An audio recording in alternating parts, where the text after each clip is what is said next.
নমস্কার সুপ্রিয় দর্শকগণ, প্রত্যেককে জানাই উপাসনা ইউটিউব চ্যানেলের নতুন একটি পর্বে অনেক অনেক স্বাগত। আশা করি পরমেশ্বরের কৃপায় আপনারা সকলে অনেক ভালো রয়েছেন এবং সুস্থ আছেন। আজকের এই বিশেষ পর্বটিতে আমি আপনাদের জানাবো যে সমস্ত মানুষের নামের প্রথম অক্ষর ইংরাজির এস কিংবা বাংলার দন্তস্ব বা তালব্য দিয়ে শুরু, তাদের এই 2025 সালের জুলাই মাসের 8 তারিখ ঠিক কিরম যাবে, ভাগ্যে ঠিক কী রূপ পরিবর্তন আসবে, রাশিতেই বা কী রূপ পরিবর্তন আসবে, কি কি পজিটিভ এবং কি কি নেগেটিভ ঘটনা তাদের সাথে ঘটতে চলেছে। বিশেষত এই দিন অর্থাৎ 8 তারিখ বেশ কিছু সুখবর এস নামক ব্যক্তিদের কাছে আসবে। সেই সুখবরগুলি মূলত কি কি সেটি নিয়েই আজকের এই ভিডিও। সুতরাং অনুরোধ রইল ভিডিওটি আপনারা সম্পূর্ণ দেখুন, কারণ কোনো অংশ বাদ চলে গেলে আপনারা এই সুখবরের বিষয়ে আগাম সংকেতটি সম্পর্কিত তথ্য থেকে বঞ্চিত হয়ে যাবেন এবং আপনার প্রিয় কোনো মানুষের নামের প্রথম অক্ষরও যদি এস দিয়ে হয় তাহলে অবশ্যই তাকে ভিডিওটি শেয়ার করে দেবেন, যাতে সেও এটি দেখে উপকৃত হতে পারে। এবং আপনারা কোথা থেকে ভিডিওটি দেখছেন এবং আপনাদের শুভ নামটি অবশ্যই কমেন্ট করে জানাবেন। তাহলে চলুন বন্ধুরা, ভিডিওটির মূল পর্ব শুরু করা যাক। বন্ধুরা, আপনারা হয়তো এটি জেনে থাকবেন যে কারোর কোনো ক্ষতি কখনো চাইলে সেই ক্ষতিটি যদি তার হয়েও থাকে, কিছুক্ষণের জন্য শান্তি পেলেও পরক্ষণে কিন্তু তার থেকে বড় ক্ষতি আমাদেরই হয়ে থাকে। যে সকল ব্যক্তি এস নামক ব্যক্তিদের এতদিন ক্ষতি করে গেছে না, তাদের এবার নানা রকম বিপদের সম্ভাবনা ধীরে ধীরে বৃদ্ধি পাবে।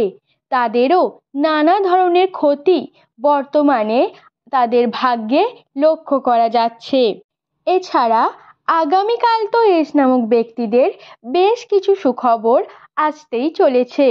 যেমন ধরুন, এস নামক ব্যক্তিদের জ্যোতিষশাস্ত্রীয় গণনার মাধ্যমে দেখা গেছে যে আগামীকাল অর্থাৎ 8 তারিখ থেকে তাদের রাশিতে তাদের গ্রহে বৃহস্পতির প্রভাব পড়তে চলেছে। আমরা এটা জেনে থাকি যে বৃহস্পতির প্রভাব যাদের গ্রহের ওপর অধিক পরিমাণে পড়তে থাকে, তাদের আর্থিক অবস্থা প্রচুর পরিমাণে পরিবর্তন ঘটে, অর্থাৎ তাদের জীবনে নানা দিক থেকে ধন সম্পত্তি বৃদ্ধি পেতে থাকে। যেমন এস নামক ব্যক্তিদের ক্ষেত্রেও কিন্তু এমনটিই ঘটবে। 8 তারিখের পর থেকে এস নামক ব্যক্তিদের কাছে বিভিন্ন দিক থেকে কর্মের সন্ধান আসবে, যার ফলে নানা রকম সুযোগ বৃদ্ধি পাবে এবং আর্থিক দিক থেকে উন্নতি হওয়ারও নানা রকম সম্ভাবনা তাদের কাছে রয়েছে। তবে হ্যাঁ, আমি আমার প্রত্যেকটা ভিডিওতে এই কথাটি বলে থাকি, যদি আপনারা আর্থিক দিক থেকে উন্নতি করতেই চান, তাহলে কিন্তু আপনাদের কাছে যেমন সুযোগ আসবে না, সেই সুযোগটাকে আপনাদের ব্যবহার করতে হবে, অর্থাৎ আপনাদের কর্ম করে যেতে হবে।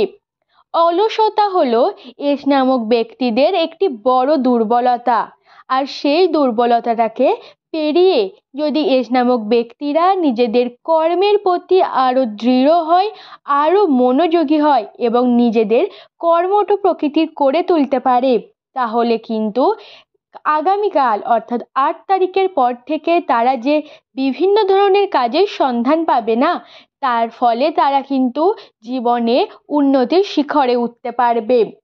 তবে আবারও বলছি যে বিপদের সম্ভাবনা কিন্তু কিছু রয়েছে।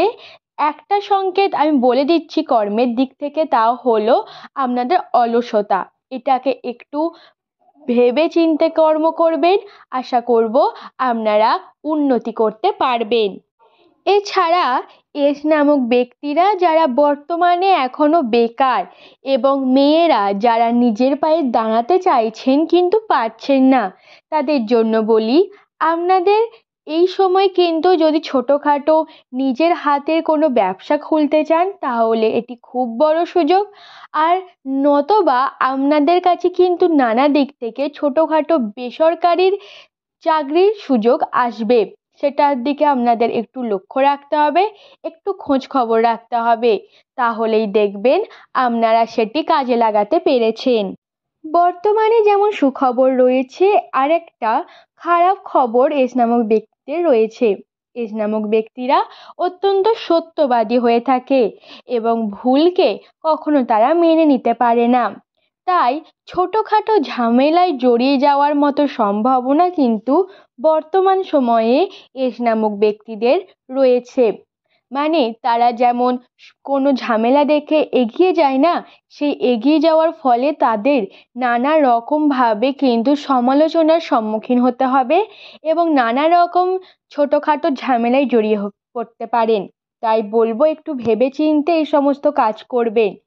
এছাড়া যে আগামী দিনের সুখবরগুলি রয়েছে তার মধ্যে সম্পর্কের দিক থেকে সুখবর একটি প্রচুর পরিমাণে রয়েছে। আপনার প্রিয় মানুষ বা যারা বিবাহিত তাদের স্ত্রী বা স্বামী, তাদের সাথে কিন্তু আপনাদের যে মনোমালিন্যর সম্পর্কটা ছিল বা ছোটোখাটো ঝামেলা ছিল, সেটা কিন্তু ধীরে ধীরে বর্তমান সময়ে কেটে যাবে এবং আপনাদের সম্পর্কের মধুরতা আরও বৃদ্ধি পাবে। এবং যে সমস্ত এস নামক ব্যক্তিরা বর্তমানে এখনও সিঙ্গেল আছেন, তাদের কিন্তু প্রেম আসার সম্ভাবনা প্রচুর পরিমাণে। অর্থাৎ নতুন নতুন ডেটে যাওয়া কিংবা নতুন মানুষের সঙ্গে পরিচয়, বন্ধুত্ব হওয়ার মতো সুযোগ আগামী দিন থেকে আপনাদের রাশিতে তা প্রচুর পরিমাণে বর্তমান। তাই আপনারা যদি সঠিক মনের মানুষকে খুঁজতে চান তাহলে বলবো যে একটু তাড়াহুড়ো না করে ভেবেচিন্তে যে কে আপনার জন্য সঠিক তা বুঝে আপনি আপনার জীবনে এগোবেন, তাহলে দেখবেন জীবনটা খুব মসৃণ হবে, নতবা আপনাকেও হয়তো ঝামেলায় পরে জড়াতে হতে পারে। এছাড়া আমার যে সকল দর্শকবৃন্দগণ লটারি ভাগ্য নিয়ে জানতে চান যে আপনাদের লটারি ভাগ্য আগামী জুলাইয়ের 8 তারিখ কেমন যাবে, তাদের জন্য বলে রাখি এই সময় যেহেতু বৃহস্পতির প্রভাব আপনাদের রাশিতে থাকছে, তাই আর্থিক দিক থেকে যেহেতু উন্নতি করার সম্ভাবনা রয়েছে, তাই আপনারা কিন্তু ইনভেস্টমেন্ট করে দেখতে পারেন। প্রায় 100%-এর মধ্যে 80% চান্স রয়েছে আপনাদের এই সময় লটারি থেকে মুনাফা অর্জনের। হ্যাঁ, এবার এটা নয় যে প্রত্যেক এস নামক ব্যক্তি যে লটারি কেটে ফেলবে এবং তারা পেয়ে যাবে, সেটা বলবো না। তবে আবারও বলছি 80% চান্স রয়েছে, তাই আপনারা ছোটোখাটো একটা ইনভেস্টমেন্ট করতে পারেন। কিন্তু এই বিষয়ে একটা কথা আপনাদের বলে রাখি, এই যে লটারি বলুন কিংবা শেয়ার মার্কেট, এইগুলিতে কিন্তু নিজেদের কষ্ট করে অর্জিত যে টাকা, তার কিন্তু আপনারা পুরোটা কখনোই দিয়ে দেবেন না, ইনভেস্টমেন্ট কখনোই করবেন না।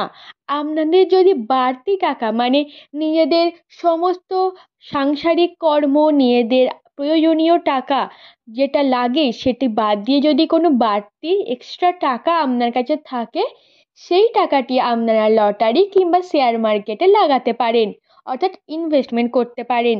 কখনোই কিন্তু নিজের প্রয়োজনের টাকাটাকে ইনভেস্টমেন্ট করবেন না, সেটা খুবই বড় বোকামির কাজ হবে। আজ এই পর্যন্তই। আশা করব ভিডিওতে বলা প্রত্যেকটি কথা আপনারা বুঝতে পেরেছেন। যদি এই বিষয়ে আরও কোনো মন্তব্য থাকে তাহলে অবশ্যই তা নিচের কমেন্টে জানাবেন। আর আগের দিন আমার একটা ভিডিওতে আপনারা কমেন্ট করেছিলেন এস নামক ব্যক্তিদের প্রেমের জীবন সম্পর্কে। যদি আপনারা এটি জানতে চান তাহলে অবশ্যই আমি এটার ভিডিওটা নিয়ে আসব, আপনারা কমেন্টে জানাবেন আপনারা দেখতে চান কি না। এবং চ্যানেলে প্রথম হলে আবারও বলে রাখি সাবস্ক্রাইব করে রাখবেন। আজ এই পর্যন্তই, নমস্কার, ভালো থাকবেন।